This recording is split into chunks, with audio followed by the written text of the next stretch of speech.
Akkam jirtu dhaggeeffattoota shaalloo Oromoo hundi keessan share, like, comment, subscribe gochuu hin dagatinaa. Sagantaa kana yeroo yeroodhaan fooyyessaa deemaa jira.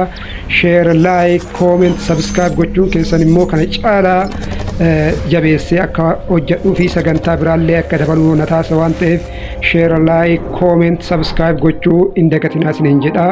Ani shaalloo Oromooti.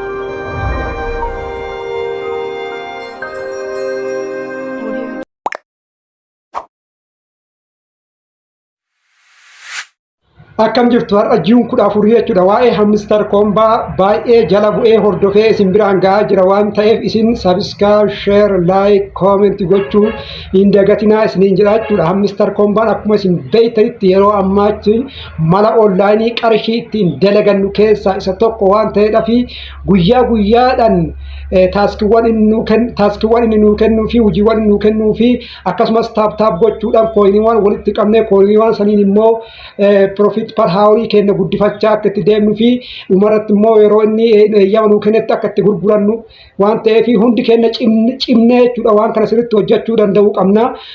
Yeroo biraa jechuudha akka hin gaabbineef jechuudha. Waan biyyi keessa jirtu waan teeknooloojiin keessa jiru wajjin tarkaanfachuu danda'a jechuudha. Yeroo biraa nu gaabbisiisuu danda'a waan ta'eedhaa fi kanaaf kun amma yeroo ammaatti namoonni baay'een hojjetaa jirtan waan ta'eef har'a immoo kan dhufeef jechuudha. Mister Kombaa miiliyeena 5 kooyinii miiliyoona 5 akkamitti daqiiqaa lama keessatti akka isin wiingootan isinitti agarsiisuuf hin dhufe waan ta'eedhaa fi kan guyyaadhaa baay'ee salphaadha jechuudha. Maaliif salphaa ta'e hundi isaatu maarkeetingii keessa jira waan ta'eedhaaf jechuudha.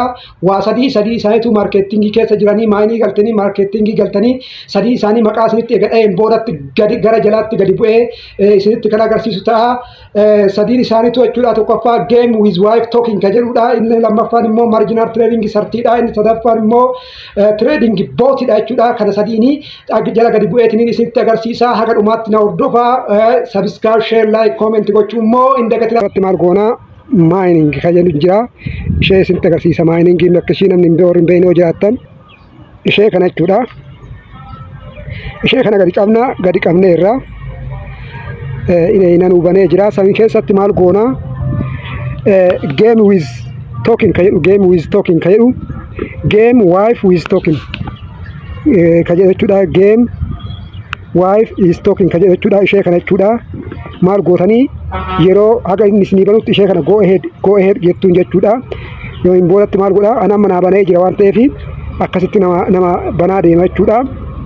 Kan biraa immoo deemtanii jechuudha. Marginal trading sartii kan jedhu jechuudha. Marginal trading sartiin in barbaaddu marginal trading sartii kan jedhu barbaaddu marginal trading sartii 50 dha 100 dha. Marginal trading sartii kan jedhu barbaaddu marginal trading sartii marginal trading sartii kuno marginal trading sartiin kun jira ammallee kanallee maal gootanii irra deddeebitanii tuyxu jechuudha. Anki dura argadhee jira waan ta'eef kun isin hime marginal trading sartii kana akkas go'ee jettanii gootanii saniin boodaan argattu jechuudha. Inni sadaffaan immoo trading bootidha. Gara jalaatti jira jechuudha. Trading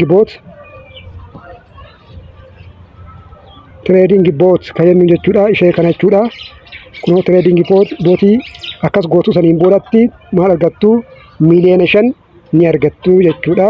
Galatooma.